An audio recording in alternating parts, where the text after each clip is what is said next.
Hello everyone, welcome to today's class. आज के session में हम लोग 27 दिसंबर 2023 का शिफ्ट 2 पेपर डिस्कस करेंगे। Let's start.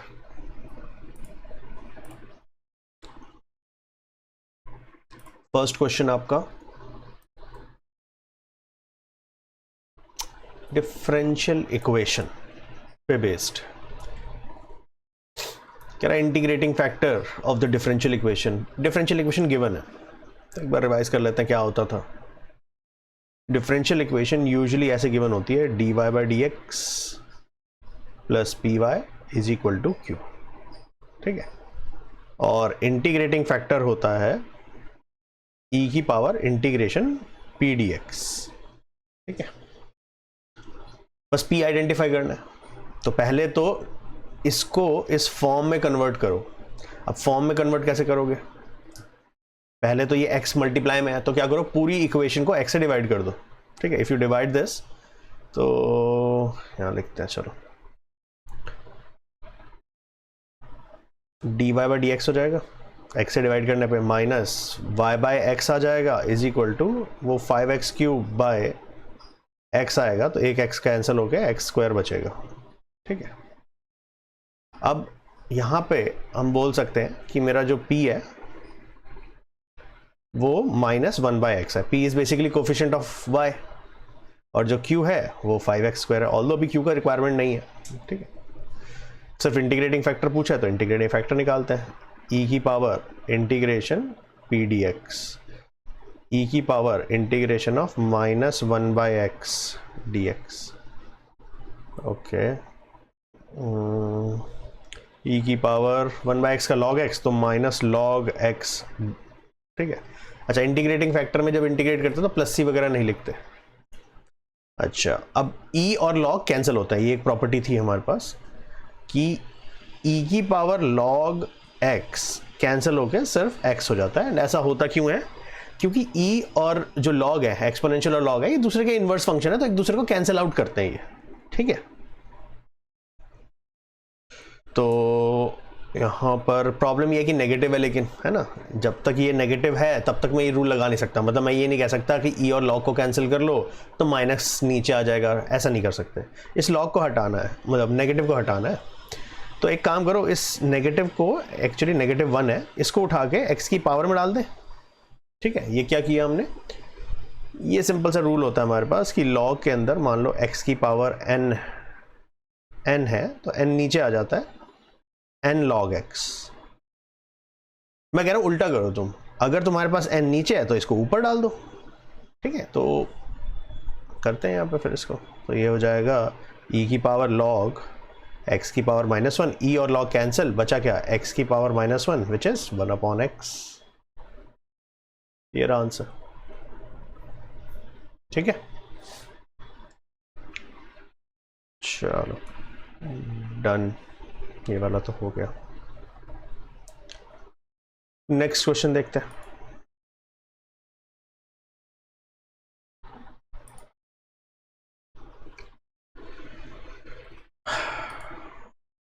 Straight forward question ही थे वैसे तो।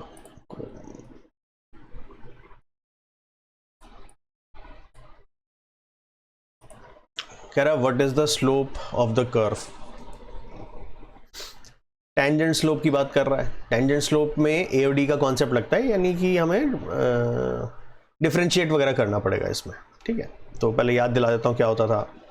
m होता है स्लोप, t हो गया टेंजेंट। स्लोप ऑफ टेंजेंट का फॉर्मूला होता है, फॉर्मूला भी क्या basically dy by d x कर दो, ठीक है। और जो भी x की और y की वैल्यू गिवन है, x0 y0, वो पुट कर देना, ठीक है। ये हमारे वैल्यू था x0 y0, ये पुट कर देंगे, ठीक है। वैसे तो x का फंक्शन है, सिर्फ x ही पुट कर लेते हैं, बहुत है, तो ठीक है। और नॉर्मल के लिए वैसे तो तुम उल्टा भी कर सकते हो कि dx बाई dy उल्टा भी कर सकते हो, ठीक है। बट ये याद रखना ज़्यादा बेटर है कि दो परपेंडिकुलर लाइन की कंडीशंस क्या होती थी, m1 m2 अगर होता है तो उनका प्रोडक्ट -1 होना चाहिए। यहाँ पर मैं ये बोलता हूँ, लेट्स से ये टेंजेंट है, ये m2 मेरा नॉर्मल है, तो मैं ये बोल सकता हूँ कि mt into mn is equal to -1। Slope of tangent, slope of normal का जो प्रोडक्ट है वो -1 होना चाहिए, ठीक है, तो एम टी पहले निकाल लेते हैं, फिर उसका रेसिप्रोकल वगैरह कर लेंगे जो भी है। तो d y by d x निकाल लो, इसका कितना हो जाएगा 6x² माइनस 10x प्लस 1। अब इसमें x की वैल्यू ये x0 ये y0 है, ये पुट कर दो। y की तो वैल्यू पुट करने की जरूरत नहीं है यहाँ पे, पर x की वैल्यू पुट कर दो, 1 पुट करनी है। तो 6 माइनस 10 प्लस 1, तो -4 प्लस 1 कितना होगा -3 हो गया। और हमने क्या बोला था कि एम टी एम एन -1 है ना, इसी में डाल लो। एम टी की जगह डाल दो -3, एम एन हमें नहीं पता, निकाल लेते हैं। Negative negative cancel, m n is equal to 1/3। ठीक है, ये रहा।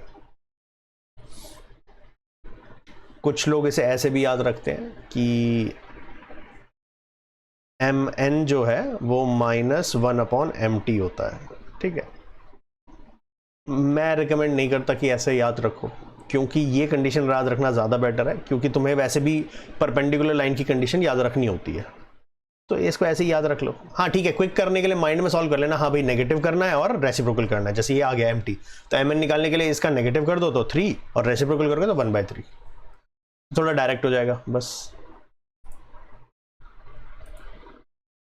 चलो नेक्स्ट क्वेश्चन।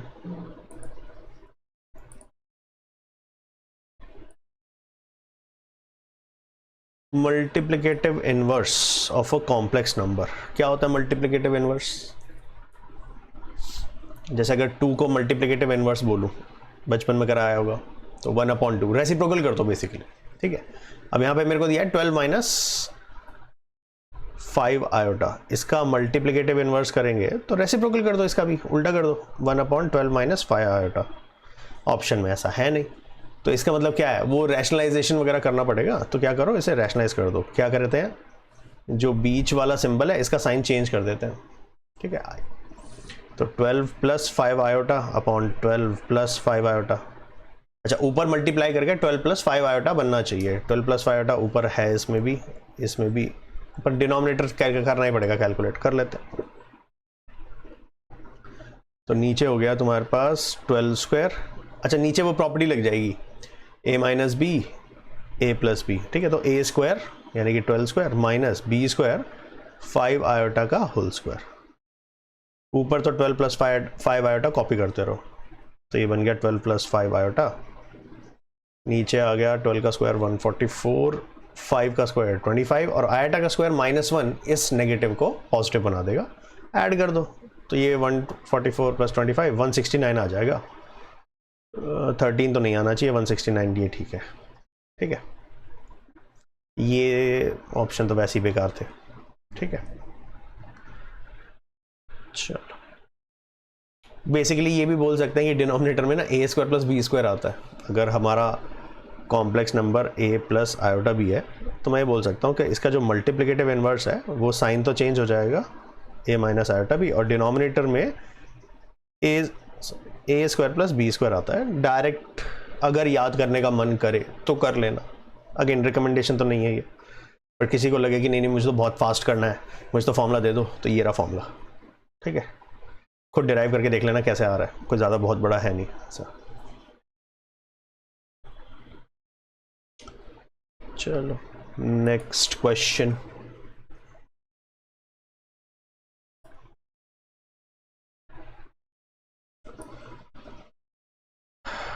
अरे अरे अरे, ये क्या पूछ लिया। लो, एकदम सिंपल क्वेश्चन, बचपन में करते थे ना। वैसे तो इक्वल टू 0 देने की जरूरत नहीं थी, जीरोस जब बोल रहा है, बट कोई बात नहीं।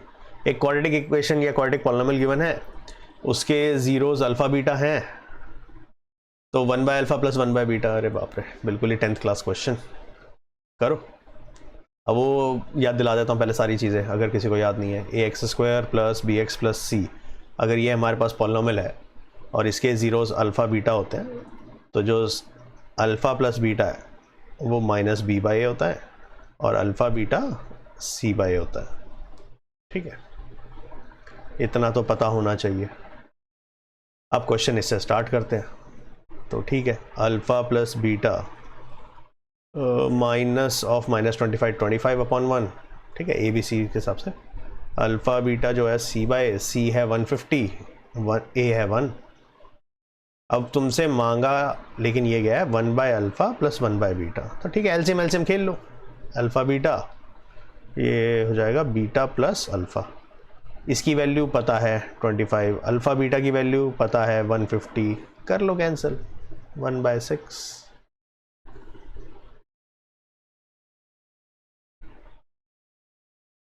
काफ़ी स्ट्रेट फॉरवर्ड ही है क्वेश्चन तो। हाँ बस ये है कि वो पुराना वाला 10th का मैथ्स थोड़ा सा पता होना चाहिए इसके लिए।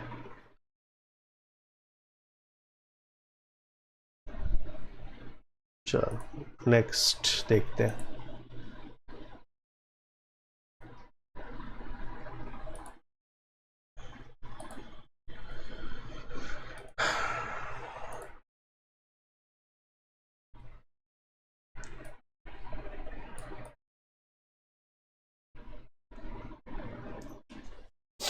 कह रहा for n belongs to natural number, कह रहा है n+1 2n+1 is divisible by,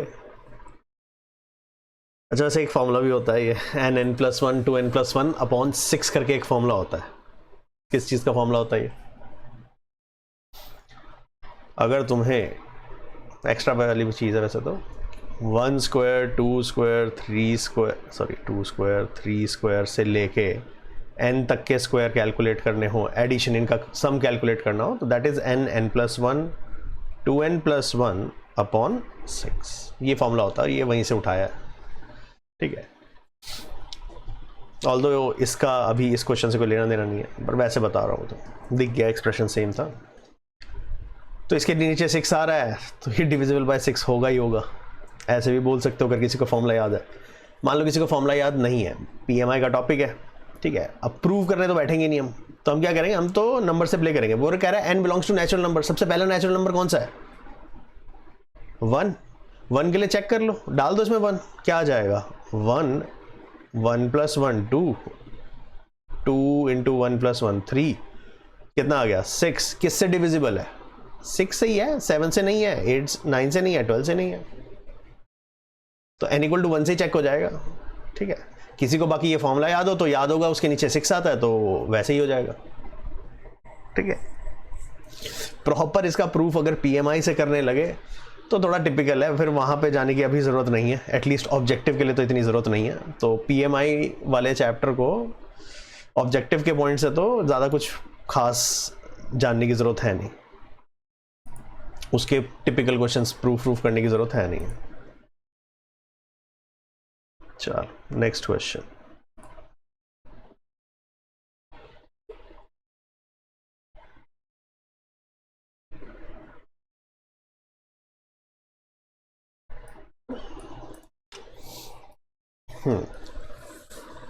कह रहा है एक स्कूल क्विज टीम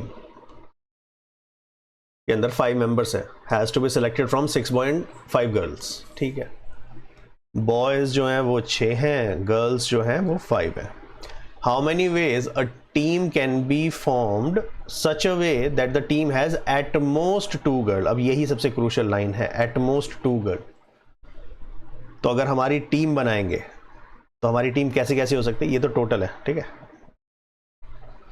तो हमारी टीम बनेगी एट मोस्ट 2 गर्ल ना, तो 0 से स्टार्ट करना, 0 वाला केस हमेशा मिस होता है। ठीक है, कि एक भी गर्ल नहीं है, 0 गर्ल्स, यानी कि और टीम कितने लोगों की है? 5 है ना, स्टार्टिंग में मेंशन है 5, तो 5 बॉयज़ होने चाहिए। एक तो ये केस है।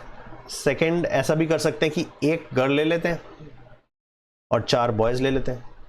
फिर ऐसा भी है एट मोस्ट 2 गर्ल है तो मैक्सिमम 2 ही गर्ल्स अलाउड है, उससे ज़्यादा नहीं है, तो यानी कि अब 3 बॉयज़ होने चाहिए। हमें बताना है कि ऐसी कितनी टीम बन सकती है। तो ठीक है, पहले इसका सिलेक्शन करो। तो फर्स्ट वाले के लिए क्या लिखेंगे, हमारे पास बॉयज़ हैं 6, हमें सेलेक्ट करना है 5। तो अगर n लोगों में से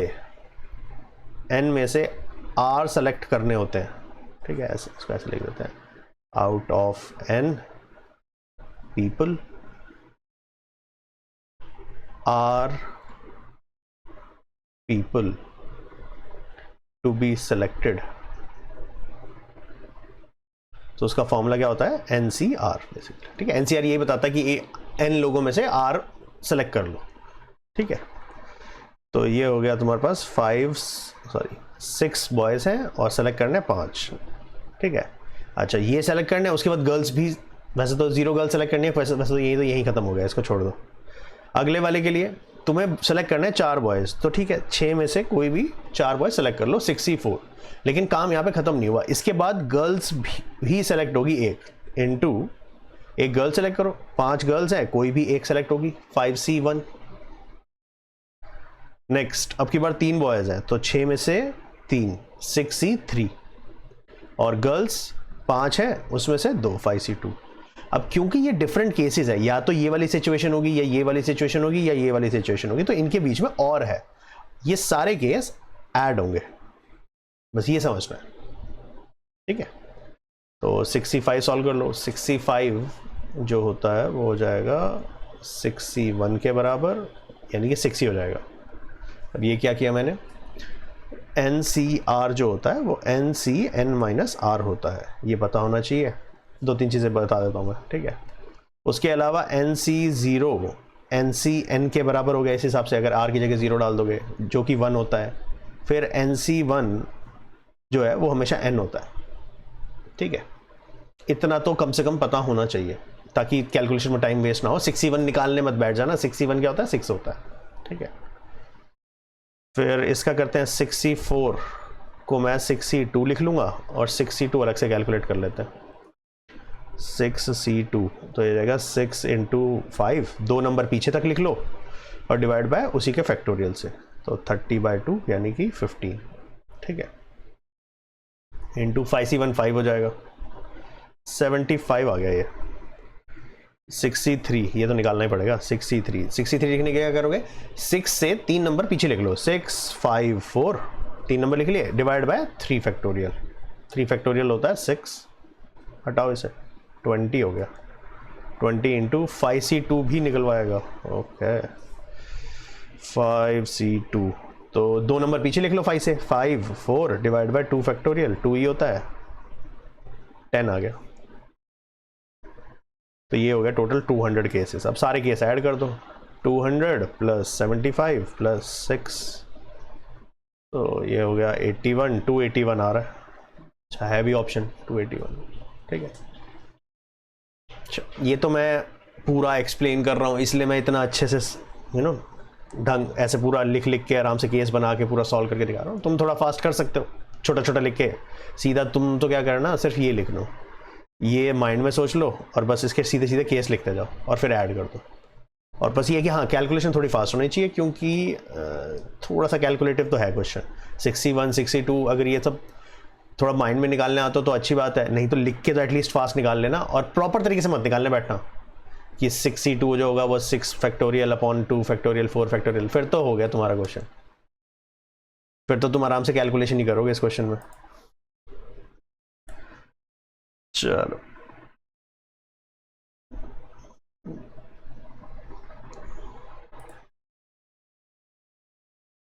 ओके, ये क्या क्वेश्चन आ गया,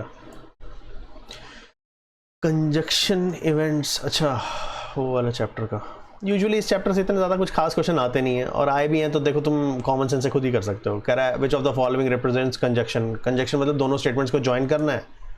कह रहा है guava is a fruit, okay, rose is a flower, okay, तो ज्वाइन कैसे करोगे, guava is a fruit, rose is not a flower, not क्यों बोलेंगे, है तो सही, तो नॉट वाले तो स्टेटमेंट ही गलत है, ये भी गलत है।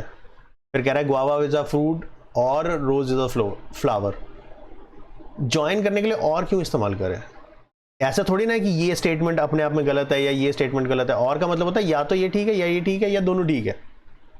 जब मैं बोल रहा हूँ ना या तो फर्स्ट ठीक है, तो मैं ये इंप्लाई कर रहा हूँ कि सेकंड गलत हो सकती है, गलत तो नहीं है, तो और से ज्वाइन नहीं करेंगे, एंड से ज्वाइन करेंगे। गुआवा इज अ फ्रूट सही है, रोज इज अ फ्लावर सही है, दोनों चीजें अपने आप में सही है, कंडीशन है, कंडीशन के लिए हमेशा एंड इस्तेमाल होता है। चॉइस जहां पे आ जाए वहां पर और इस्तेमाल होता है, ठीक है। पीएनसी प्रोबेबिलिटी वगैरह में सब एक्सप्लेन था कि एंड और ऑन को डिफरेंशिएट कैसे करते हैं मैथ्स में। चलो नेक्स्ट देखते हैं।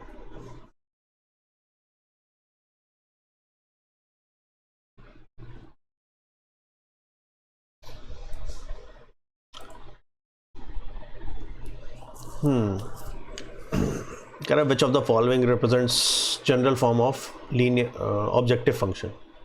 ऑब्जेक्टिव फंक्शन z लिखा होता है समथिंग x प्लस या माइनस समथिंग y। c तो नहीं होता, 0 इक्वल टू 0 क्यों करेंगे।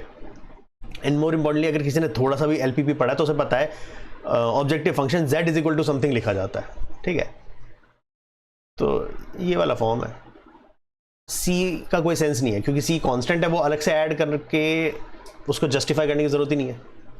तो खाली ax प्लस बी वाई दो पे डिपेंडेंट होता है खाली, और कोई पैरामीटर होता ही नहीं है।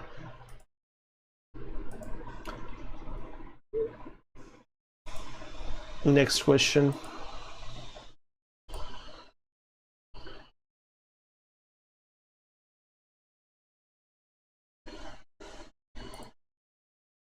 ओके रिकॉर्डिंग इज वर्किंग, ठीक है चलो।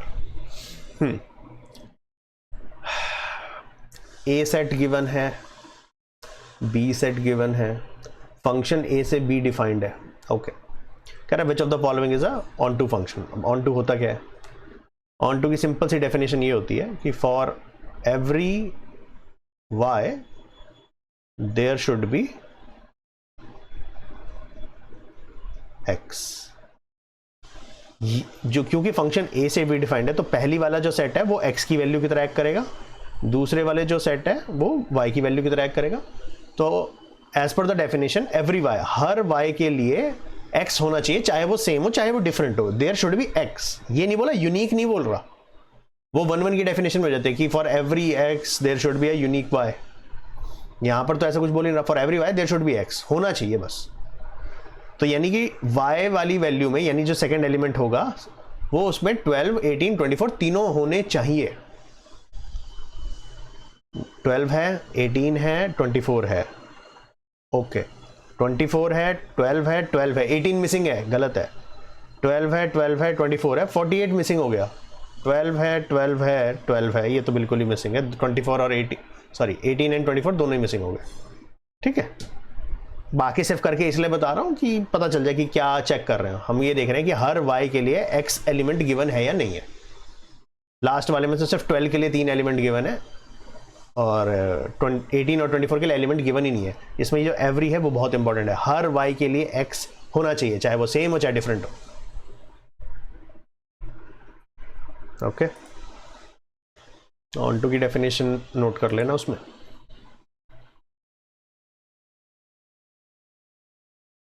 चलो नेक्स्ट देखते हैं। वाह, सेट का सिंपल सा question, A intersection B union C. ऐसा क्वेश्चन करे तो थे,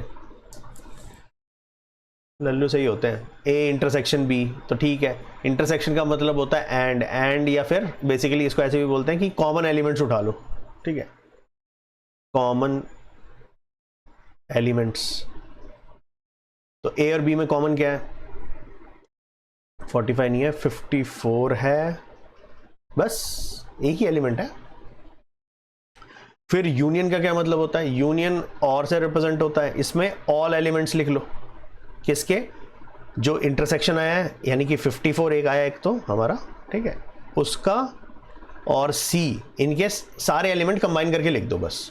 और सेट के अंदर कोई भी एलिमेंट कभी भी रिपीट नहीं होता, यानी 54 जैसे अगर मैं लिखने लगूँ इनका इंटरसेक्शन सी, इसका मुझे मान लो, सॉरी इंटरसेक्शन कह रहा हूँ, यूनियन लिखना पड़े एक सेट के साथ जो कि है 54, तो मैं क्या करूँगा, पहले तो इसके लिख लिया 54, फिर इसके सेट लिखे 45, 54 वापस नहीं लिखूंगा मैं, क्यों, क्योंकि ऑलरेडी मेंशन्ड है, तो दो बार नहीं लिखते सेट के अंदर एलिमेंट्स।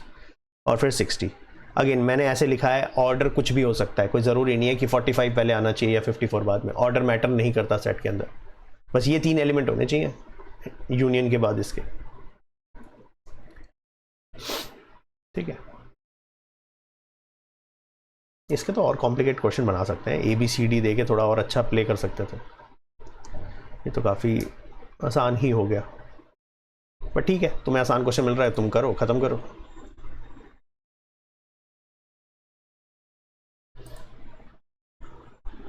नेक्स्ट क्वेश्चन, अच्छा, integration cos x sin x -1 upon sine square, ये तो गंदा है। बाहर e की पावर x लिखा है, ये अच्छी बात है। कैसे? तो एक फॉर्मेट होता है, स्पेशली अगर याद हो इनडेफिनेट के अंदर। वैसे तो इंटीग्रेशन टफ ही है, लेकिन e की पावर x वाले क्वेश्चन एक पर्टिकुलर फॉर्म पे चलते हैं। वो क्या फॉर्म थी? e की power x fx plus f dash x का इंटीग्रेशन जो होता है वो e की पावर x fx होता है प्लस c। तो ऑफ कोर्स ही बात है। मेरे को ऐसा क्यों समझ में आ रहा है और कुछ क्यों नहीं सोच रहा? क्योंकि ऑप्शंस देख लो ना, ऑप्शन से भी तो पता चल रहा है। आंसर में भी तो e की पावर x और समथिंग लिखा हुआ है, fx। अब बस मुझे fx ढूंढना है कि fx क्या है मेरा, फिर तो हो गया क्वेश्चन। अच्छा, मेरे को चाहिए क्या कि मैं e की पावर x अंदर दो चीजें ऐड हो या सब्ट्रैक्ट हो रही हो, लेकिन यहां तो एक सिंगल चीज है। तो मैं क्या करूंगा, इस -1 के बाद स्प्लिट कर लेते हैं। ठीक है, इंटीग्रेशन cos x, एक काम करता हूँ e की पावर x पहले लिख लेता हूँ, ठीक है, फॉर्मेट से मैच कराने के लिए। cos x sin x -1 और डिनोमिनेटर में साइन स्क्वायर है, उसको बांट दो दोनों में, sin स्क्वायर x इसके नीचे भी इसके नीचे भी। देखो क्या बढ़िया कटिंग होगी। इंटीग्रेशन e की पावर x, ठीक है, साइन से साइन कट गया, cos बाय साइन हो गया cot x, -1 by sine square को लिख सकते हैं cos x square x dx। क्या बढ़िया क्वेश्चन सेट हुआ है। cot x अगर मेरा fx है तो क्या ये नेगेटिव के साथ मेरा f डैश x नहीं है? cot x का डिफरेंशिएशन -cos x स्क्वायर होता है। बस इसका मतलब, इसका आंसर क्या है? एज पर दिस e की पावर x fx होना चाहिए, यानी कि e की power x cot x plus c होना चाहिए इसका आंसर, जो कि यहाँ है। ठीक है, ये तो वैसे मैं लिख रहा हूँ, तुम तो इतना डिवाइड करो, उसके बाद बस cot और cos x स्क्वायर देखते ही तुम्हें कुछ होना चाहिए कि cos x स्क्वायर cot का डिफरेंशियल था, आंसर में cot होना चाहिए। एक ही ऑप्शन है, बात खत्म, और कुछ चेक ही नहीं करना।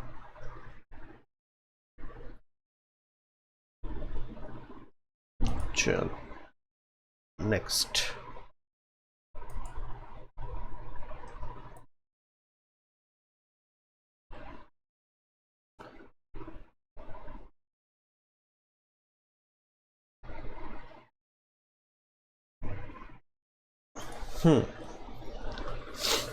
ओके, डिफाइन कर रखे काफ़ी सारी चीज़ें। P एक सेट है, ये डबल डॉट कैसे रीड करते हैं? सच दैट, ठीक है, such that x is equal to 6n। 6n का मतलब क्या है कि 6 का मल्टीपल है, 1 2 3 और कहाँ तक जाना है? 8 तक।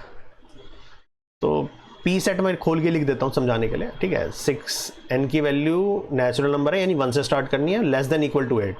तो 6 इंटू 1 6, 6 इंटू 2 12, फिर n की वैल्यू 3 डालोगे 18 24 30 36 42 और 48। बस 48 तक क्यों रुके? क्योंकि n इक्वल टू 8 तक ही जाना है। 8 6 48, वहीं रुक जाएंगे। ठीक है, तो मैंने P सेट पूरा खोल के लिख लिया, ठीक है, रोस्टर फॉर्म में। और दूसरे वाला सेट है 8n, मतलब 8 की टेबल लिखनी है। 8 16 24 32 10 तक। हे भगवान, फालतू की मेहनत करा रहा है। अच्छा, वैसे मैं लिख रहा हूँ यहाँ पे तो तुम्हें समझाने के लिए, पेपर में पूरा लिखना मत, पहले क्वेश्चन पढ़ लेना, फिर देख लेना कितने की ज़रूरत है। ठीक है, क्या था? 13 20 22 80 40 48 56 64 72 80, खत्म। फिर कह रहा है what is the value of P minus Q. देखो P माइनस क्यू का मतलब क्या होता था कि P में से P इंटरसेक्शन Q के एलिमेंट हटा दो। ठीक है, इसका प्रॉपर सेंस ये होता है कि P में से remove P intersection Q, P और Q के कॉमन एलिमेंट। P और Q के कॉमन एलिमेंट मतलब ऐसे नंबर जो 6 और 8 से डिविजिबल हो। तो तुम माइंड में ही सोच के रखो ना, बस बात खत्म, लिखने की क्या जरूरत है ज़्यादा। ठीक है, अच्छा, तो P में से वो वाले एलिमेंट हटाने हैं, तो टेक्निकली तुम्हें Q की जरूरत थी नहीं। ठीक है, वैसे लिख दिया मैंने, पर तुम्हें Q की जरूरत थी नहीं, तो खाली P के एलिमेंट सोच लिए। अब वो एलिमेंट लिखने हैं जो P में आएंगे, और वो हटाते जाना जो 6 और 8 दोनों से डिविजिबल है। 6 ओके, 12 ओके, 18 ओके, 24 24 6 और 8 से डिविजिबल है, मैंने कहा था रिमूव करने हैं कॉमन एलिमेंट, तो हटाओ ये। फिर 30 ओके, 36 ओके, 42 ओके, 48 फिर से 6 और 8 से डिविजिबल है, ये भी हट जाएगा, तो खाली ये वाले एलिमेंट बचेंगे। ठीक है, इतने ज़्यादा का तो कोई मतलब ही नहीं था। ठीक है, इतने कम, ये वैसे तो कोई सोच सकता है कि ये तो दोनों के कॉमन एलिमेंट है, तो ये तो P इंटरसेक्शन Q को रिप्रेजेंट कर रहा है। ठीक है, तो ये भी नहीं हो सकता, तो ऑप्शन जो है वो इन दोनों में से लग रहे हैं मैचिंग कि हाँ भाई इन दोनों में से होने चाहिए। लेकिन तुम्हें बस इतना समझ में आ गया कि एलिमेंट तो P के लिखने हैं, लेकिन उसमें से कॉमन एलिमेंट हटाने हैं, मतलब 6 और 8 के नंबर नहीं होने चाहिए डिविजिबल। ठीक है, तो ये तो वैसे भी नहीं आना था, ये भी नहीं आना चाहिए था। ठीक है, तो या तो प्रॉपर लिख के कर लो अच्छे बच्चों की तरह, पर उसमें तुम्हें लिखने में तुम्हें ये समझ में आएगा कि ज़्यादा लिखने का कोई खास फायदा था नहीं। ठीक है, बस ये ध्यान रखना P में से रिमूव P इंटरसेक्शन Q, इसकी मीनिंग पता होना बहुत ज़रूरी है। एलिमेंट P के लिखने हैं, उसमें से इंटरसेक्शन यानी कॉमन एलिमेंट P और Q के रिमूव कर दो। अगर Q माइनस P लिखा होता, इसका क्या मतलब होता, Q में से रिमूव P इंटरसेक्शन Q या Q इंटरसेक्शन P एक ही बात होता है। ठीक है, मैं लिख देता हूँ ऐसे Q इंटरसेक्शन B, बट मतलब वही है कि A इंटरसेक्शन B या B इंटरसेक्शन A एक ही बात होती है। चलो नेक्स्ट देखते हैं।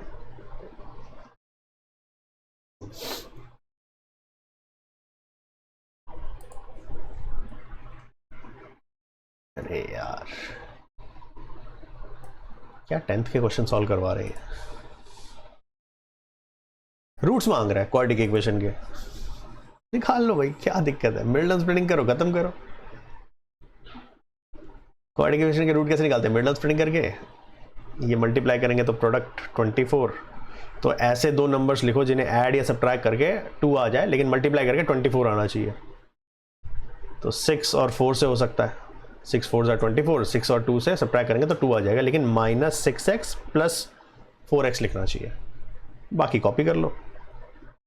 ठीक है, मिडल स्प्लिटिंग तो आई थिंक सबको आती होगी, उसमें तो वैसे कुछ खास है नहीं बताने का।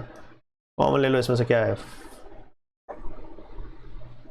2 ही कॉमन है, 2x कॉमन है, 4x - 3, 1 कॉमन है, 4x - 3, तो ये रहेगा 4x - 3, 2x + 1 = 0।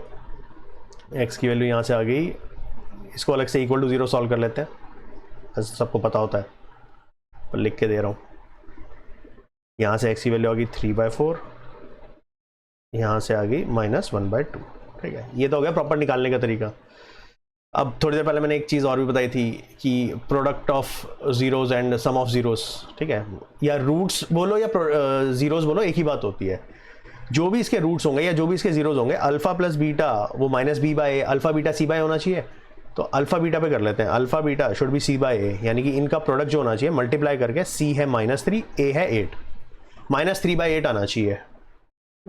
इसमें नहीं आएगा, इसमें नहीं आएगा क्योंकि फ्रैक्शन है ही नहीं, इसमें आ सकता है, इसमें भी आ सकता है। ऑप्शन ये तो 2 बार करने पड़ेंगे, या तो ये ऑप्शन थोड़ा और अलग बनता ना तो एक बारी में हो जाता है इससे। उसके अलावा फिर ये है कि हाँ भाई, फिर अल्फ़ा प्लस बीटा भी चेक कर लो कि सम जो है वो पॉजिटिव आ रहा है या नेगेटिव, बस ये देख लेते हैं। -(-2) यानी कि 2/8 यानी 1/4 आना चाहिए, सम पॉजिटिव आना चाहिए कि नेगेटिव आना चाहिए, ठीक है, वो हाँ पॉजिटिव आना चाहिए। ठीक है, 3/4.75 होता है, तो ठीक है। चलो ये हो गया।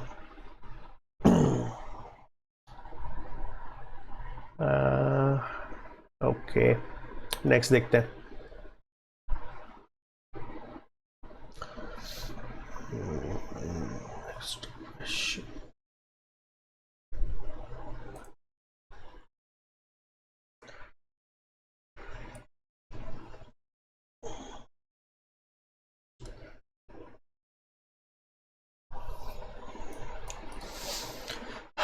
ये क्वेश्चन थोड़ा ठीक लग रहा है।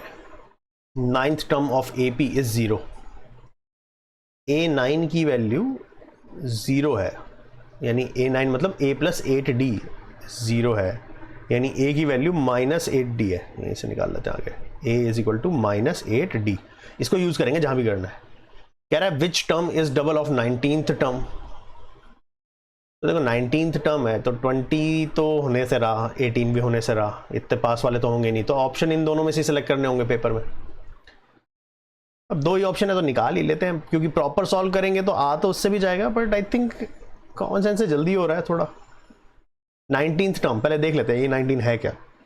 ए 19 हो गया a प्लस 18d, यानी कि a तो है -8d, तो -8d प्लस 18d कितना हो गया, प्लस 10d, यानी 10d लिख दो बस। और हमें चाहिए इसका डबल, अगर मैं इसका डबल करूं इंटू 2 तो बेसिकली 20d चाहिए। अब निकाल लेते हैं इसमें से। अगर मान लो मैं, देखो दो ऑप्शन, क्योंकि हमें ये डिसाइड कर ले कि इन दोनों में से है, तुम किसी भी एक को सॉल्व कर लो। लेट्स से तुम्हें लग रहा है कि 38 वाला होगा, मैं इसको सॉल्व कर लेता हूँ। a 38 निकालो, a 38 कितना हो गया, a प्लस 37d, a है -8 प्लस 37d कितना आ गया 29d। हमें तो डबल चाहिए था तो 20d चाहिए ना हमें, तो ये तो नहीं है। अगर ये नहीं है तो डेफिनेटली यही होगा, करके वो भी दिखा देता हूँ।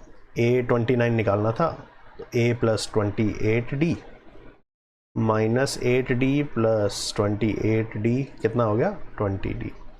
आ गया ना डबल, ये 10d आ रहा है, वो 20d आ रहा है। करना मतलब d के टर्म्स में ही सॉल्व है, ठीक है। ये मत सोचने बैठना कि AP क्या होगी कैसी होगी, तुम्हें कंडीशन पूरी गिवन है ही नहीं, तुम AP ढूंढ नहीं पाओगे। बस एक ही कंडीशन है कि A9 जो है वो 0 है बस। ऑप्शन से प्ले कर लो, आई थिंक ईजी हो जाएगा, ठीक है। अच्छा कोई कहता है नहीं मेरे को क्या पता, मैं ऑप्शन से प्ले नहीं करूंगा, मेरे को तो पूरा सॉल्व भी करना है, तो ठीक है दिखा देता हूँ। ये आ गया था 10d। अब हमें नहीं पता कौन सी टर्म है, मैंने बोल दिया nth टर्म है, that is double of A19, ठीक है। डाल दो यहाँ पे an का formula a plus n minus 1 into d is equal to 2 into 10d, यानी कि 20d हो गया। सॉल्व कर लो, a की जगह वापस -8d डाल दो, -8d plus n minus 1 into d is equal to 20d। n के लिए सॉल्व कर रहे हैं, ध्यान रखना हमें n नहीं पता, तो n minus 1 into D, 8d को उधर ले जाओ तो कितना आ गया 28d, d से d हटाओ, n minus 1 28, n equal to 29। तो चाहो तो उससे भी सॉल्व कर सकते हो, ठीक है। कि हमें नहीं पता कौन सी टर्म है, हमने क्या बोला कि nth टर्म जो है वो डबल है 19th टर्म के, बस इस कंडीशन को फॉलो करा लो।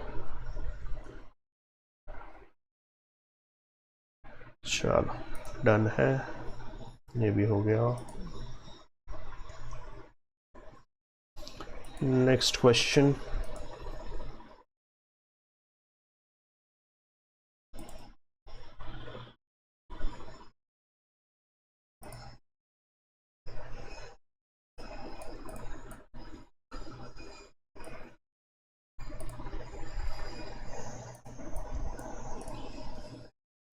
What is the degree of differential equation.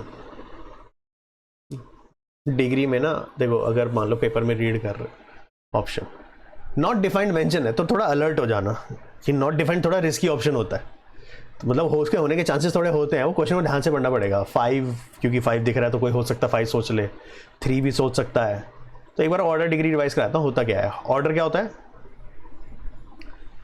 कि किस ऑर्डर का डिफरेंशिएशन लिखा गया है। यहाँ पे dy बाई डी एक्स है, यहाँ भी dy बाई डी एक्स है, यहाँ पे d cube y by d x cube है। हाईएस्ट ऑर्डर डेरिवेटिव क्या मेंशन्ड है, ऑर्डर का मतलब होता है हाईएस्ट ऑर्डर डेरिवेटिव, ठीक है।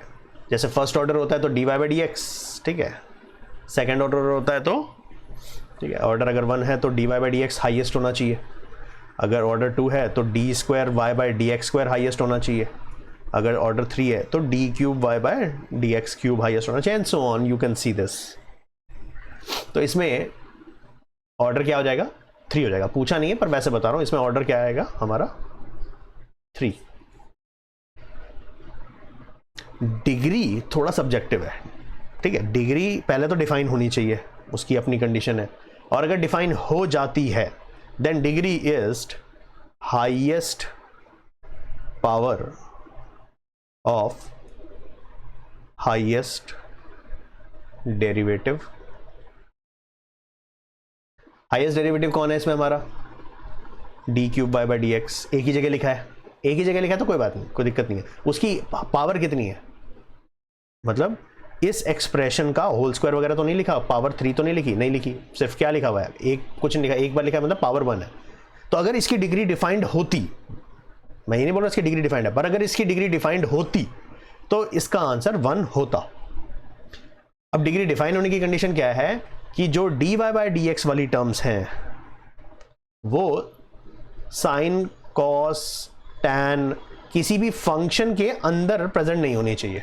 एक्सपोनेंशियल के अंदर dy बाई डी एक्स लिखा हो ऐसा नहीं अलाउड, लॉग के अंदर dy बाई डी एक्स लिखा हो ऐसा नहीं अलाउड, ट्रिगो के अंदर लिखा हो ऐसा अलाउड नहीं है।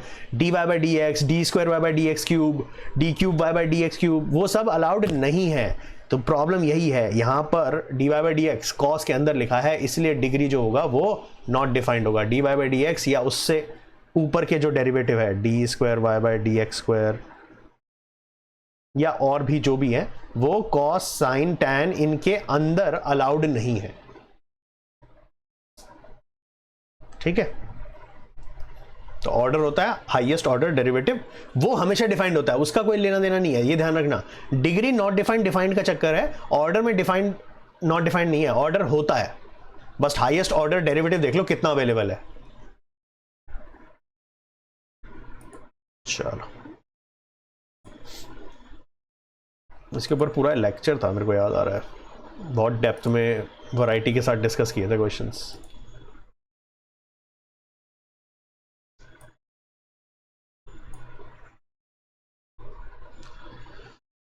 हो क्या बोल रहा है, nth term of the sequence is defined as this, an दे रखा है, कह रहा है 21st टर्म। क्वेश्चन तो अच्छा बना लो, a1 n की जगह 1 डाल दो, a2 n की जगह 2 डाल दो, तुमसे 21st टर्म मांग रहा है, n की जगह 21 डाल दो। इसमें क्या क्वेश्चन है यार, ये क्वेश्चन है कोई? कुछ तो ढंग का पूछो। कितना आ गया 21 इंटू 5 105 प्लस 3 108, क्या क्वेश्चन है? डी पूछ लो, डी भी वैसे निकल ही जाएगा, मतलब क्या, मतलब 10th क्लास के क्वेश्चन है ये तो बिल्कुल ही।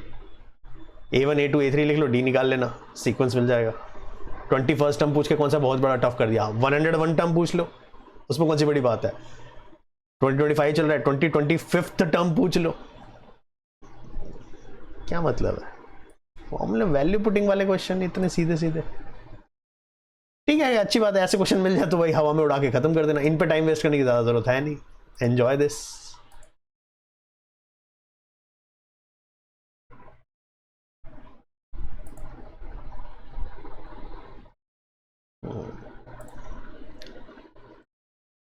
बच्चों को अच्छे लगते हैं क्वेश्चन, आसान होते हैं ना, तो लगता है बढ़िया है, 2 मिनट में हो गया। मुझे क्वेश्चन तब अच्छा लगता है जब वो थोड़ा टिपिकल हो जाता है, जब कुछ कॉन्सेप्ट लगाना पड़ जाए या सीधा सीधा आंसर ना आ रहा हो, थोड़ा घुमा के आए या ऑप्शन से प्ले करना पड़े। चलो अगला क्वेश्चन है, what is the equation of line passing through -3,8 and perpendicular to the line. ठीक है, थोड़ा सा क्वेश्चन ठीक है, थोड़ा सॉल्व करवाना चाहता है। Will give you the concept पहले तो क्या होता है, फिर लेकिन करेंगे तो उस तरीके से नहीं, करेंगे तो अपने तरीके से। ये लाइन है, ब्लैक कलर कर देते हैं, ये एक और लाइन है। अगर ये दोनों लाइन परपेंडिकुलर है, अभी मैंने थोड़ी देर पहले एक टेंजेंट नॉर्मल का कॉन्सेप्ट डिस्कस किया था, वहाँ भी बोला था कि m1 m2 परपेंडिकुलर लाइन की कंडीशन तो तुम्हें वैसे भी याद रखनी पड़ेगी, m1 m2 इक्वल टू -1 होता है। या ऐसे बोल दो कि अगर सेकेंड लाइन का स्लोप निकालना है, एक लाइन का पता है, तो नेगेटिव ऑफ रेसिप्रोकल होता है। ठीक है, अब एक काम करते हैं, एक तरीका तो ये है कि हाँ भाई ठीक है, इस लाइन का पहले ये इसकी इक्वेशन गिवन है 3x + y = 8, पहले तो इसका स्लोप निकाल लो। ठीक है, फिर उससे m2 निकाल लो, फिर पासिंग इक्वेशन निकाल के पूरे अच्छे बच्चों की तरह सॉल्व करना। मैं नहीं करा रहा वो सब, मैं तुम्हें डायरेक्ट अच्छी वाली चीज़ बताता हूँ, वो सब कन्वेंशनल वाले जो तरीके हैं उसमें मिल जाएगा तुम्हें। आइडिया क्या होता है, अगर 2 लाइन परपेंडिकुलर है, ठीक है, मैं इसको ऐसे समझाता हूँ स्पेसिफिकली, पता है फ़ायदा कब होता है, जब ऑप्शंस गिवन हो, तब तो ज़्यादा दिमाग भी नहीं लगाना। परपेंडिकुलर लाइंस के लिए होगा क्या कि coefficient of x and y interchange होंगे एंड नेगेटिव होंगे, सॉरी साइन चेंज होगा, ये ऐसे लिख देता हूं, साइन चेंज। मतलब क्या है बताता हूँ। जैसे मेरे पास लाइन है 3x + y = 8, ठीक है, मैं स्लोप निकाल ही नहीं रहा, मैं सीधे बात करता हूँ। अगर ये है तो इसमें जो है x का कोफिशिएंट 3 है, y का कोफिशिएंट 1 है। मैं कह रहा हूँ पहले तो कोफिशिएंट कर दो इंटरचेंज, तो अब की बार x का कोफिशिएंट कर दो 1, y का कोफिशिएंट कर दो 3, और साइन चेंज होगा। अगर यहाँ पे प्लस है तो यहाँ पे माइनस आएगा। अब इससे 2 मिनट में ऑप्शंस तो रिजेक्ट ही हो जाएंगे तुम्हारे, 2 मिनट भी नहीं, मतलब कुछ सेकंड्स में ही तुम्हारे ऑप्शन रिजेक्ट हो जाएंगे। x + 3y नहीं होगा, 3x - y भी नहीं होगा, x - 3y होना चाहिए।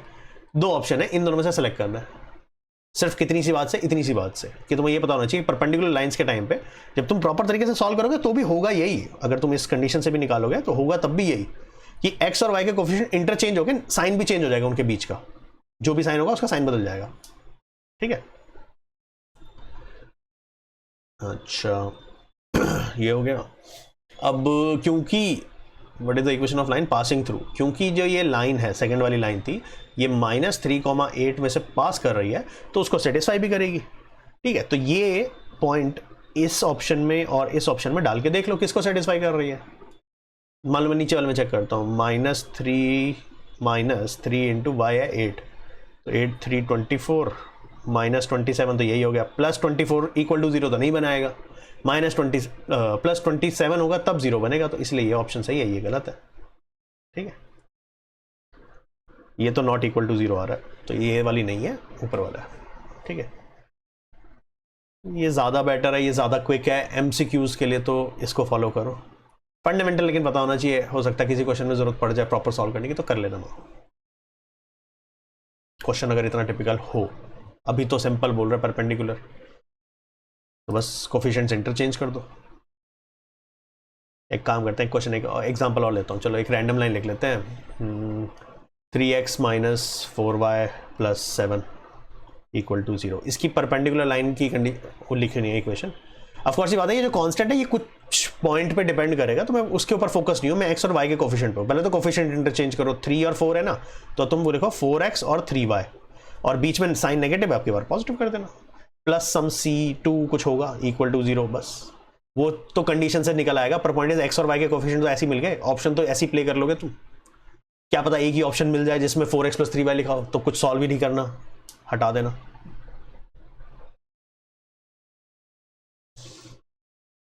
चलो नेक्स्ट क्वेश्चन।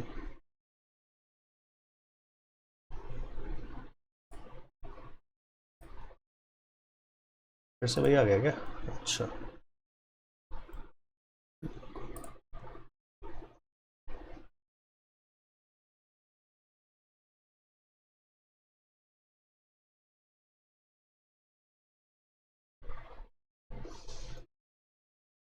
ओके, ये अच्छा क्वेश्चन है, मतलब इतना भी नहीं बट ठीक है। 2 तरीके हैं इस क्वेश्चन को सॉल्व करने के लिए, दोनों ही अपने आप में थोड़ा सा प्रॉब्लमेटिक है।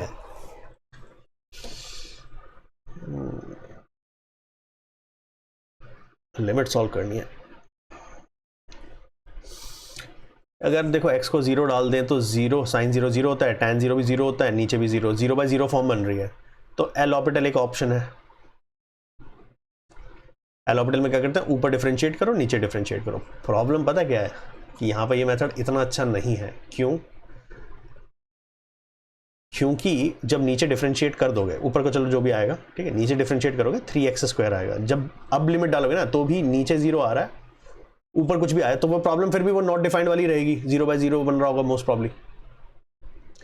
तो यानी फिर तुम डिफरेंशिएट करोगे, फिर 6x आएगा, फिर नीचे x है, फिर 0 नहीं डाल सकते, फिर एक बार और डिफरेंशिएट होगा, फिर आएगा, यानी 1 2 3 बार डिफरेंशिएट करना पड़ेगा इसे। तो उस पॉइंट से ये थोड़ा लेंदी हो जाएगा, करने को कर सकते हो, आंसर आ जाएगा उससे भी, पर तुम्हें दिखाता हूँ दिक्कत और क्या होगी। sin 2x का डिफरेंशिएशन cos 2x × 2, ठीक है, tan 2x का sec² 2x × 2, यहाँ तक ओके। अब sec² का जब डिफरेंशिएट करोगे ना, तो चेन रूल लगाओगे या uv लगाओगे, तो टर्म बढ़ेगी, फिर और बढ़ेगी, तो वो 2-3 बार में थोड़ा सा लेंदी हो जाएगा, डिफरेंशिएशन लेंदी है। तो यहाँ पे आई वुड नॉट रिकमेंड कि तुम इसको ऐसे करो, थोड़ा सा सिंप्लीफाई करने का तरीका देख लो, क्योंकि अपने आप में ये काफ़ी स्टैंडर्ड क्वेश्चन है, ठीक है। sin 2x माइनस tan को क्या लिख लो, sign 2x by cos 2x, ठीक है, अपॉन x क्यूब है। ऊपर वाले एक्सप्रेशन में से साइन 2x को ना कॉमन ले लो, ठीक है, तो साइन 2x कॉमन आ गया। अंदर क्या बचा, 1 माइनस 1 अपॉन कॉस 2x। एक काम करो, उसका एलसीएम ले ले क्या, कॉस 2x नीचे एलसीएम ले लो, ठीक है, तो ये हो जाएगा cos 2x minus 1 upon x cube चल ही रहा है, ठीक है। अच्छा, अब वो लिमिट x टेंड्स टू 0 लिख नहीं रहा, ठीक है, समझ रख, वो याद रखेंगे हम अपना, साइन 2x बाय, इसको थोड़ा ढंग से लिख लेते हैं, कॉस 2x माइनस 1 अपॉन, और नीचे आ गया एक कॉस 2x और एक x क्यूब, ठीक है। अब देखो ये कितना बढ़िया सेट हो गया, साइन बाय कॉस टैन हो गया, तो बाहर लिख लो tan 2x cos 2x minus 1 by x cube. अब यहाँ पे थोड़ा सा फ़ायदा उठाते हैं, क्या, ट्रिग्नोमेट्रिक लिमिट का। लिमिट क्या होती थी हमारी, फॉर्मूला लिखते हैं पहले, limit x tends to 0 tan x by x या sin x बाय एक्स दोनों ही 1 होते हैं, लेकिन उसमें रूल ये होता है कि अंदर अगर x है तो यहाँ भी x होना चाहिए, अगर यहाँ 2x है तो यहाँ 2x होना चाहिए, यहाँ पे 2x है तो नीचे भी 2x होना चाहिए। तो क्या करें, एक काम करो, पहले तो इसको x इंटू एक्स स्क्वायर लिखते हैं इसे, ठीक है, और एक 2 से मैंने मल्टीप्लाई कर दिया तो 2 की सेटिंग भी कर लो। अब ये पूरा एक्सप्रेशन इसको इसके जैसा ही है, बस x की जगह 2x लिखा है, तो क्या हो जाएगा, ये 1 हो जाएगा। अब बचा क्या, simple, cos 2x minus 1 by x square into 2। अब तुम्हारी मर्जी है कि या तो ये तुम्हें एज इट इज़ याद है, ठीक है, और इनकेस अगर नहीं याद है तो एलोपिटल अब लगा लो। क्यों, क्योंकि अब डिफ्रेंशिएट करने में कॉस को साइन, साइन को कॉस खेलना है, तो आई थिंक वो ज़्यादा फास्ट रहेगा। नहीं तो प्रॉपर तरीका अगेन कैसा है कि अगर इसको प्रॉपर ही कंटिन्यू करना है तो 1 माइनस कॉस 2x का फॉर्मूला होता है 2 साइन स्क्वायर x, तो यहाँ पर ये हो जाएगा माइनस साइन स्क्वायर x, क्योंकि उल्टा लिखा हुआ है, तो minus sine square x by x square, अच्छा एक 2 और आएगा इंटू 2, और वो साइन x बाय एक्स तो 1 हो गया, ठीक है, आई थिंक एल ऑपिटल की ज़रूरत नहीं है, ये ठीक है, माइनस 2 इंटू 2 माइनस 4 हो गया, ये आंसर। हाँ, किसी को फॉर्मूला याद नहीं है तो भाई फिर एक काम करो, डिफरेंशिएट करो, ऊपर डिफरेंशिएट करोगे minus sign 2x into 2 into 2x, एक ऑलरेडी चल रहा है बाहर, अपॉन एक्स स्क्वायर का डिफरेंशिएशन 2x, तो फिर वो साइन x बाय एक्स 1 हो गया, ठीक है, तो वो उससे भी माइनस 4 ही आ रहा है, ठीक है। अगर कोई ये फॉर्मूला भूल जाए तो एल ऑपिटल, ये ध्यान रखना, ऐसा कोई जरूरी नहीं है कि एल ऑपिटल शुरू में ही लगना चाहिए, बीच में नहीं लगा सकते, बीच में भी लगा सकते हो। फायदा ये हुआ ना कि थोड़ा सा सॉल्व करने के बाद ना, ये जो हमने कॉमन लिया, इससे फायदा ये हो गया, एक्सप्रेशन थोड़ा सिंप्लीफाई हो गया, वरना काफी कॉम्प्लिकेटेड था। क्वेश्चन अच्छा है, ऐसा नहीं कहूंगा कि वहां पर जल्दी हो जाएगा, या ये भी नहीं कहूंगा कि आंसर याद करके चले जाओ, ठीक है, थोड़ा सा सोच के करना है, पर हो जाएगा, ठीक है। कुछ क्वेश्चन बहुत ज़्यादा सिंपल है तो ऑफकोर्स ये बात है, वहाँ टाइम बचा के इस क्वेश्चन को थोड़ा टाइम दे सकते हो।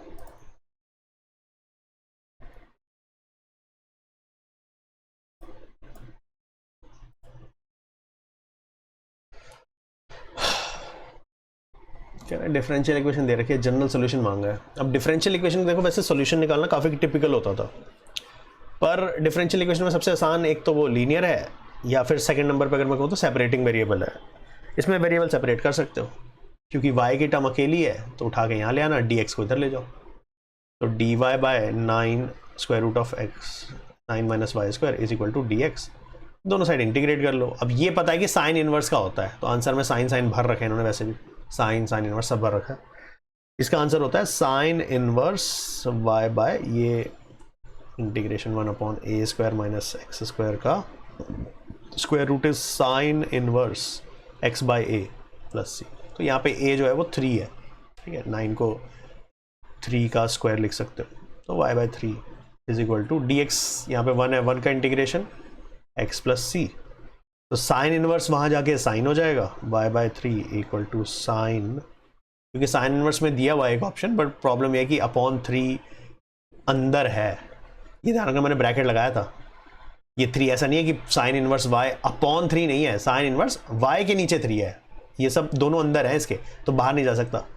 तो साइन इनवर्स पहले वहाँ जाएगा, तो साइन x प्लस c, और फिर 3 को उधर ले जा सकता है, तो y equal to 3 sine x plus c, which is ये नहीं है, ये नहीं है, ये तो बिल्कुल ही नहीं था, ये भी नहीं था, ये वाला, ठीक है।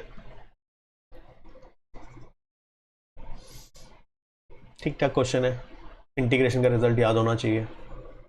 डिफरेंशियल इक्वेशन तो कहने के लिए है, सेपरेटिंग वेरिएबल तो सिर्फ इंटीग्रेशन का क्वेश्चन होता है, उस समय इंटीग्रेशन याद होने चाहिए। पर ज़्यादा टिपिकल पूछ भी नहीं रहा, ठीक ठाक से पूछ रहा है इंटीग्रेशन, तो इतने तो कर ही रखे होंगे आई होप। क्या पूछ रहा है next is probability, the following is the probability distribution random variable. अरे के वाला क्वेश्चन है ये, तो बढ़िया है। के वाले तो ये तो बताया था, ये तो फिर भी सिंपल है। मैंने बोला था उसे एक क्वेश्चन हमने किया था जिसमें के 2-3 जगह था, तो होता क्या है कि आइडिया ये होता है कि सम ऑफ प्रोबेबिलिटी हमेशा 1 होनी चाहिए, के तो यहीं से आता है, तो इनका सम 1 होना चाहिए, बस ऐड कर दो इनको। क्या बेकार क्वेश्चन है।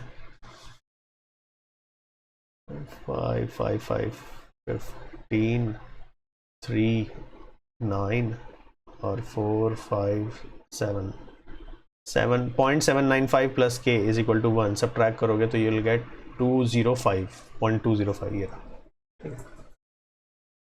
सम ऑफ प्रोबेबिलिटी इक्वल टू 1, इतना सा कॉन्सेप्ट है, हर बच्चे को पता होता है कि प्रोबेबिलिटीज का सम हमेशा 1 आना चाहिए। रैंडम डिस्ट्रीब्यूशन टेबल के अंदर ध्यान रखना, ये प्रोबेबिलिटी रैंडम वेरिएबल के अंदर जो नीचे टेबल है उसका सम हमेशा 1 होना चाहिए। और के वाले क्वेश्चन यहाँ तो फिर भी सिंपल है, ऐसे भी करके दे सकता है, यहाँ पे के, यहाँ के स्क्वायर वगैरह ऐसे, पर ऑफकोर्स ये होता है फिर डेसिमल नहीं होंगे, थोड़ा ठीक ठाक सा होगा, हो सकता है क्वाड्रेटिक बन जाए, फिर तुमसे क्वाड्रेटिक सॉल्व कराएगा, ठीक है। चलो डन डन। और कितने रह गए, अभी तो 43 पहुंचे।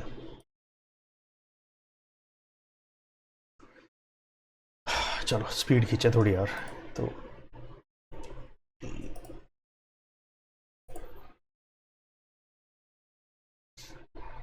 इनइक्वालिटी ऑप्शन से तो कुछ कर नहीं सकते, सॉल्व ही करनी पड़ेगी। और ऐसे में एक बड़ा सिंपल सा तरीका होता है कि क्या करो, जो डिनोमिनेटर सारे, वैसे तो तुम एलसीएम लेके भी खेल सकते हो, बट क्या करो पूरी इक्वेशन को एलसीएम से मल्टीप्लाई कर लो। 5 4 3 का एलसीएम हो जाएगा 20 और 60, पूरी इक्वेशन, अरे बाप रे, चलो पूरी इक्वेशन को 60 से मल्टीप्लाई कर लो, ठीक है। यानी हर टर्म को, इसको भी इंटू 60 करना, लिख देता हूँ 2x - 5 into 60 minus 2 - 3x upon 4 into 60 less than equal to 2x - 1 upon 3 into 60, ठीक है। थोड़ा सा कैलकुलेशन तो करवा रहा है, तो पहला स्टेप फास्ट करना, ठीक है। ये तो मैं लिख रहा हूँ, तुम तो किसी को डायरेक्ट दिखता हो तो डायरेक्ट भी कर सकता है। 20 15 12, तो डायरेक्ट करो। 24 - 12x माइनस का ध्यान रखना 15 30 - 45x, और अगर यही ब्रैकेट खोल दोगे तो -30 + 45 हो जाएगा, less than equal to 40x - 20। सारे x इकट्ठे कर लो, इधर ही ले आते हैं सारे, है ना, या हाँ चलो इधर ही ले आते हैं, कॉन्सेप्ट भी डिस्कस हो जाएगा। तो चलो पहले यही सॉल्व कर लेते हैं, कितना है -12 और ये -50 20 - 54, सॉरी 24 - 30, ये हो गया आपका 6 माइनस, और ये हो गया +33x less than equal to 4x - 20। इसको इधर ले जाओ, इसको इधर ले आओ, कर तो उल्टा भी सकते हैं। अच्छा 40 है वैसे ये, ठीक है। अच्छा मैं 2 ऑप्शन बता देता हूँ, ठीक है। अगर तुम लेफ्ट में लेके आओगे तो नेगेटिव एक्स जनरेट होगा, तो वो कॉन्सेप्ट डिस्कस मुझे करना, मैं इसलिए ऐसा कर रहा हूँ। पेपर में क्योंकि तुम्हारे पास चॉइस होगी, तो तुम एक काम करो, मेक श्योर कि जब सॉल्व कर रहे हो तो एक्स का कोफिशिएंट पॉजिटिव बने, तो तुम इसको इधर ले जाओ और इसको इधर ले आना, ठीक है। अभी इसको ऐसे ही करते हैं, तो ये हो गया यहाँ आगे आ जाएगा ये -7x less than equal to, ये कितना आ गया -14, अब the reason I want to discuss this कि जब भी कभी ऐसा होता है कि x, पूरा कॉन्सेप्ट डिस्कस करता हूँ, 2 इज ग्रेटर देन 1, सही है। अगर मैं -2 और -1 कर दूं तो क्या ग्रेटर ग्रेटर रहेगा? मतलब दोनों साइड मैंने नेगेटिव से मल्टीप्लाई कर दिया तो क्या ग्रेटर ग्रेटर रहेगा? नहीं, उल्टा हो जाएगा। तो कॉन्सेप्ट ये है कि नेगेटिव से मल्टीप्लाई करने पे इनइक्वालिटी का साइन चेंज होता है। तो क्योंकि यहाँ पे x का कोफिशिएंट नेगेटिव है, प्रॉब्लम ये है कि मैं -7 ऐसे इधर ले जा नहीं सकता। इनइक्वालिटी है, इक्वालिटी नहीं है। तो in order to do this, पहले मेरे को पूरी इक्वेशन को -1 से मल्टीप्लाई करना पड़ेगा and I have to change the sign. तो 7x ये हो जाएगा और ग्रेटर देन इक्वल टू 14 होता है, ठीक है। अगर तुम दूसरी साइड लेके जाते ना, जो मैं तुम्हें बोल रहा था कि 33 को इधर ले जाना और 20 को इधर लेके आना, तो तुम्हें इससे डील नहीं करना पड़ता, ठीक है। मेरे को डिस्कस करना था इसलिए मैंने ऐसे किया, ठीक है। तो ये हो गया x is greater than equal to 2। तो 2 या 2 से बड़ा होना चाहिए, 2 होना चाहिए, तो 2 पे इक्वालिटी होनी चाहिए, यही ऑप्शन है। और बड़ा मतलब इन्फिनिटी तक जाएगा, ऑफ कोर्स 2 3 4, तो नेगेटिव तो नहीं आने वाले, है ना। 7 तो कोई सेंस ही नहीं है, ये तो हमारा तो 2 से रिलेटेड ही है, 2 ही ऑप्शन थे। तो ऐसे वाले क्वेश्चंस में थोड़ा कैलकुलेशंस बस पास करना, बस आराम से, और एक्यूरेटली करना मोर इंपॉर्टेंटली। ये ना हो कि फास्ट के चक्कर में गलती हो रहा है।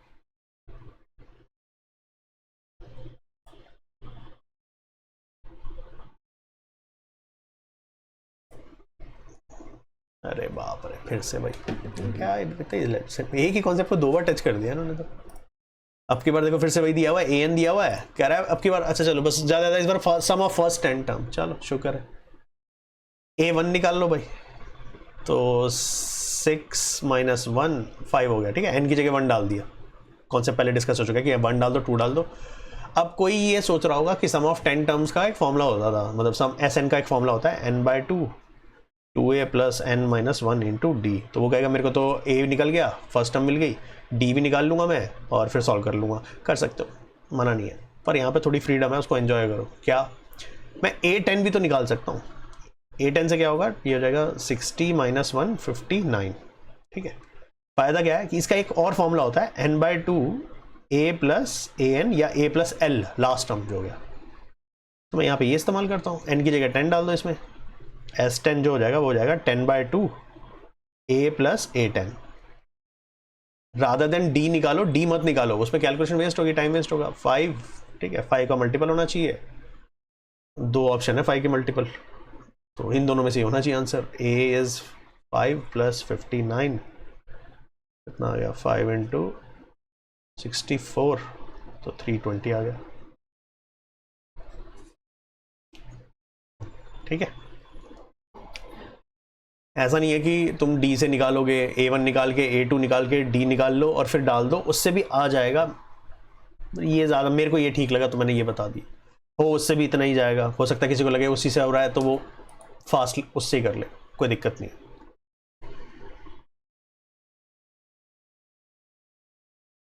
नेक्स्ट,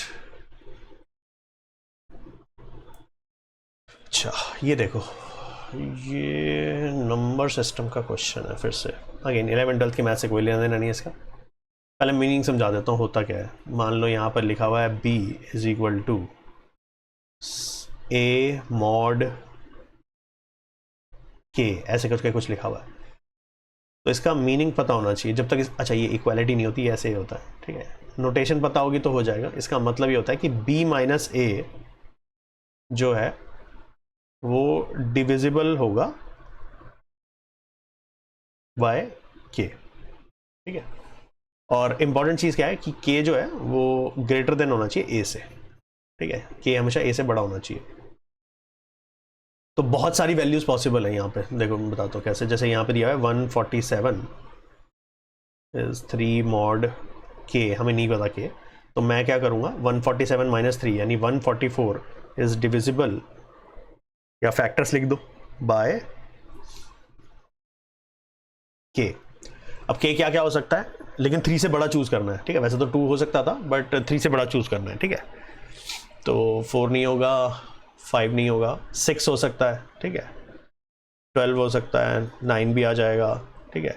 ऐसे करके बहुत सारे लिख सकते हैं, but he is not asking कि k की कितनी वैल्यूज है, ऐसा भी नहीं पूछा उसने। बोला लार्जेस्ट पॉसिबल वैल्यू, तो 144 सबसे बड़ा कौन सा नंबर है जो 144 को डिवाइड कर देगा, 144 खुद ही होगा। ठीक है। क्वेश्चन अच्छा ये हो सकता था कि how many possible values are there for K, तो फिर तुम्हें काउंट करनी पड़ती, ठीक है, कि 144 तक ऐसी कितनी वैल्यूज है, सारे फैक्टर्स लिखने पड़ते, फिर काउंटिंग करनी पड़ती, वो थोड़ा सा फिर भी कैलकुलेटिव नेचर का हो जाता थोड़ा सा।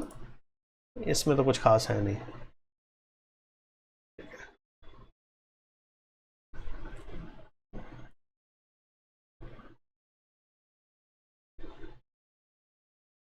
कौन सा क्वेश्चन था ये?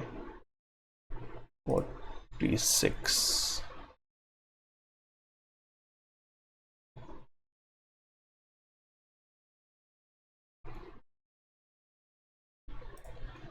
नेक्स्ट देखते हैं।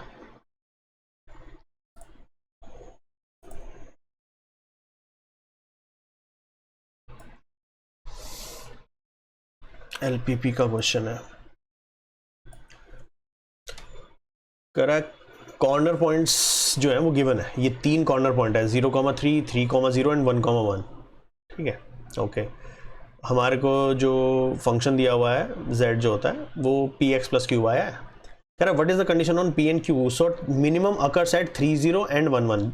अच्छा, ऐसे क्वेश्चन हमने करे थे एलपीपी में जिसमें मल्टीपल पॉइंट्स पे मिनिमम या मैक्सिमम आता था, तो वैल्यू सेम आती है उस पर, तो बस यही आइडिया यूज करेंगे, यानी कि 3,0 और 1,1 पे वैल्यू सेम आनी चाहिए। इसमें डाल दो z की जगह, तो जब 3, पुट करोगे तो z की वैल्यू आ रही है 3p प्लस 0, यानी 3p आ रहा है। इसमें डालेंगे तो z की वैल्यू आ रही है 1p प्लस 1q, और ये दोनों क्या होने चाहिए? इक्वल होने चाहिए। तो 3p is equal to p plus q, 2p is equal to q, option नहीं है, p is equal to 1/2q, ऐसे सेट होगा। पर इस क्वेश्चन में यही आंसर सफिशिएंट नहीं है, क्वेश्चन इनकम्प्लीट है। मिनिमम कैसे मेक श्योर होगा, वो एक प्रॉब्लम है। खाली इतनी कंडीशन से मिनिमम नहीं होगा, पर क्योंकि ऑप्शंस में कुछ और ज़्यादा ऐसा कर नहीं रखा तो और कोई फिलहाल नहीं है। इसके साथ एंड एक और कोई कंडीशन होनी चाहिए, ऑफकोर्स ये बात है वो निकालनी पड़ेगी, और कि we will have to make sure कि 0,3 पे मिनिमम ना आए, ठीक है, कि जो वैल्यू 0,3 पे आ रही हो वो इससे छोटी होनी चाहिए, सॉरी इससे बड़ी होनी चाहिए, तभी ये मिनिमम होगी। तो वहाँ पर थोड़ी सी और इनइक्वालिटी मेरे ख्याल से सॉल्व होनी चाहिए। तो आई वुड से कि आंसर तो अभी इनकम्प्लीट है, बट हाँ फिलहाल ऑप्शन में इतना ही है, तो तुम खाली इतना ध्यान लगाओ कि दोनों वैल्यू मिनिमम होने की, मिनिमम तो तब होगी जब पहले सेम होनी चाहिए, तभी उसको फिर हम मिनिमम असाइन करवाएंगे। तो सेम पे ही इतनी कंडीशन सॉल्व हो गई है, ठीक है। फिलहाल जितना क्वेश्चन करा रहा है उतना करते हैं।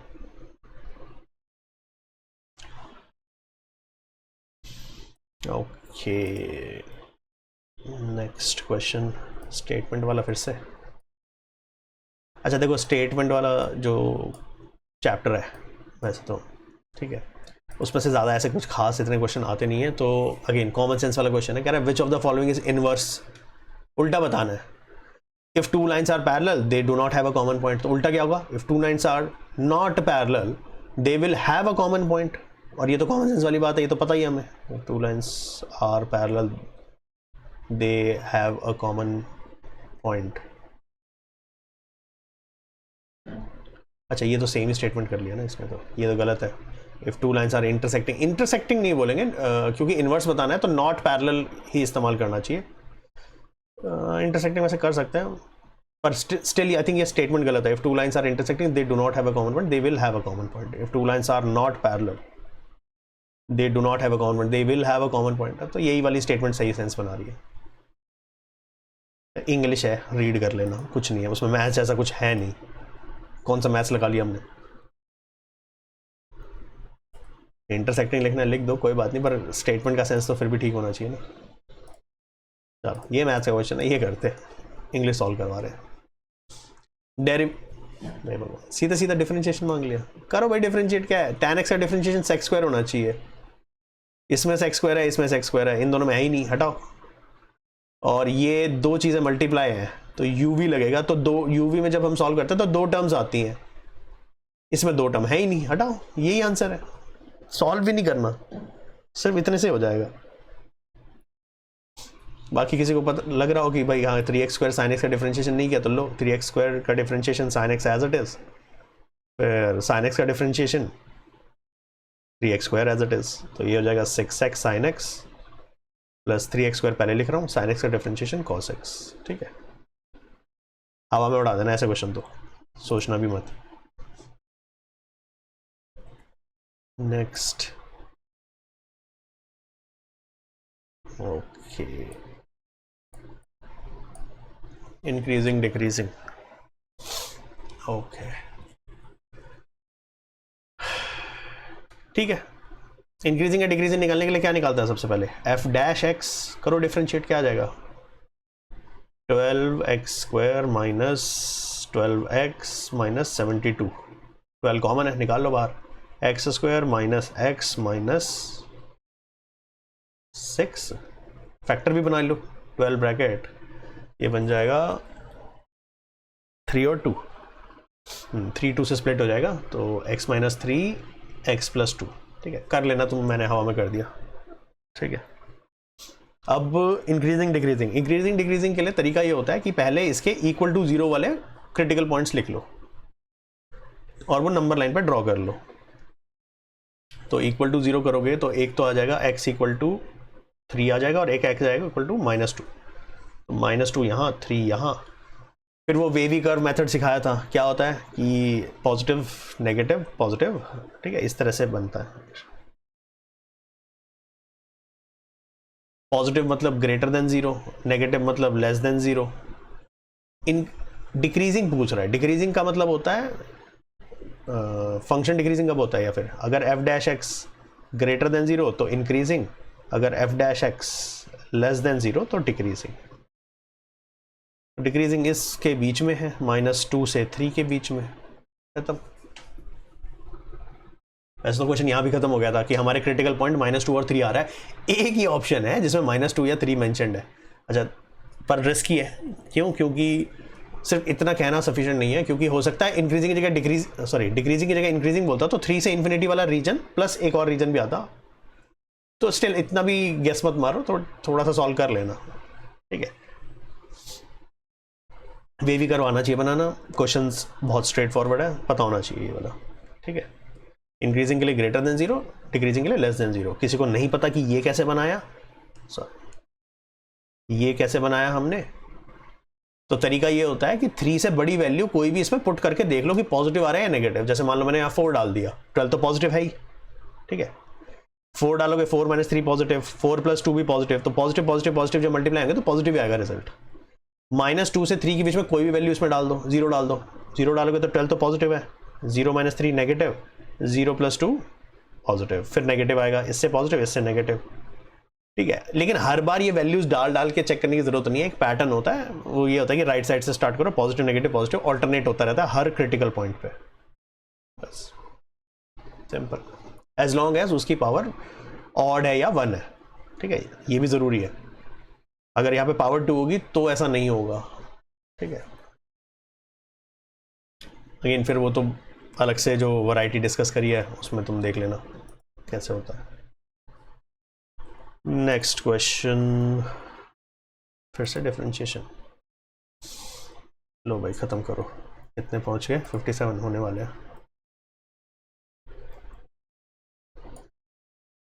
इसको भी हवा में उड़ा सकते हैं थोड़ा थोड़ा।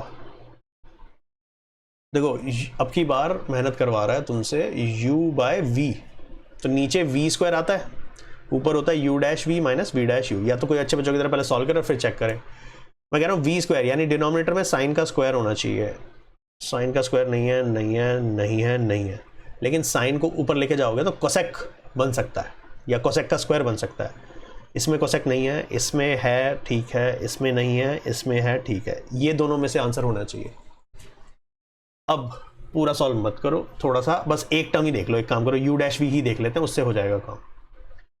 u' मतलब 4 cos x³ को डिफरेंशिएट करना है, तो पहले 4 cos x का हो जाएगा -4 sin x, पहली टर्म नेगेटिव होनी चाहिए। अच्छा वो तो कोई बात नहीं, x नहीं x³, और फिर x³ का भी डिफरेंशिएशन करेंगे, चेन रूल। चेन रूल कैसे चलता है, पहले बाहर वाले को डिफरेंशिएट करो फिर अंदर वाले को। पहले बाहर cos था, cos का साइन लिख दिया, अंदर वाला एज इट इज, फिर x³ का डिफरेंशिएशन 3x², और इसके साथ में v एज इट इज चल रहा होगा विच है sin x, और डिनोमिनेटर में cosec, सॉरी डिनोमिनेटर में साइन स्क्वायर चल रहा है। तो जब तुम उसे स्प्लिट करोगे ना, मान लो एक टर्म यहाँ आएगी ऐसे, उसके नीचे भी साइन स्क्वायर अलग अलग स्प्लिट कर देना, ठीक है। उसी वजह से कोसेक जनरेट हुआ था, तो एक साइन से एक साइन घटा तो ऊपर कोसेक आएगा, तो कोसेक है साइन के अंदर एक्स स्क्वायर क्यों लिखा हुआ है, ये तो गलत ही है, बस यही हो गया खत्म। साइन के अंदर एक्स क्यूब होना चाहिए, ठीक है। अच्छा, वरना कोई अच्छे बच्चों की तरह कर लेना डिफरेंशिएट, उससे भी हो जाएगा सॉल्व, ऐसा नहीं है। फाइनली लास्ट क्वेश्चन,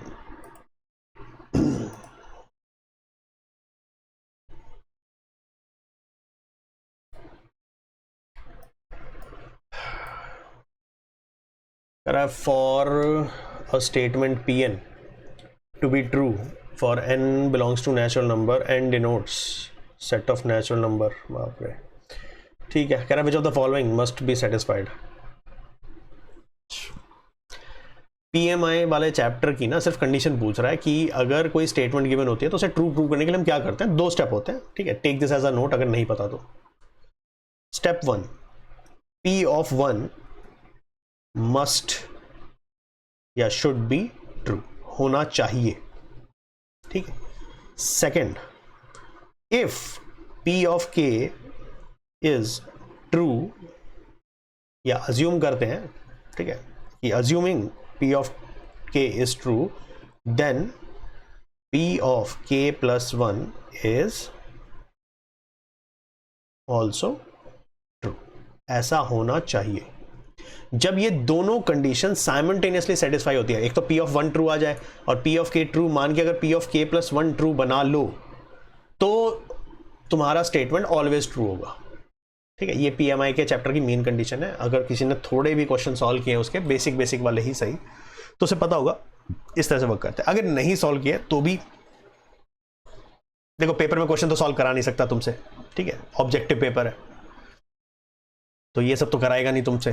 कंडीशन ही पूछ सकता है, या स्टेटमेंट ऊपर हमने क्वेश्चन देखे थे PMI के क्या आए थे, n की वैल्यू 1 2 डाल के चेक कर लो, ठीक है। तो इसमें पहली है P of K plus 1 is, ये तो नहीं है, P of 1 must be true, ठीक है, लेकिन ये इनकम्प्लीट है, मैं ये बता रहा हूँ। खाली ये बोलने से कि हो जाएगा नहीं, P of K plus 1 ऐसा कुछ नहीं बताया मैंने, K plus 2 तक तो जाना ही नहीं है। चलो डन है। अच्छा, आई होप क्लियर रहा होगा ये पूरा सेशन। क्वेश्चंस स्ट्रेट फॉरवर्ड थे, लेकिन चीज़ें अच्छे से याद होनी चाहिए सारी। अच्छा, all right, that's it for this session. See you in the next class. Good day. Bye.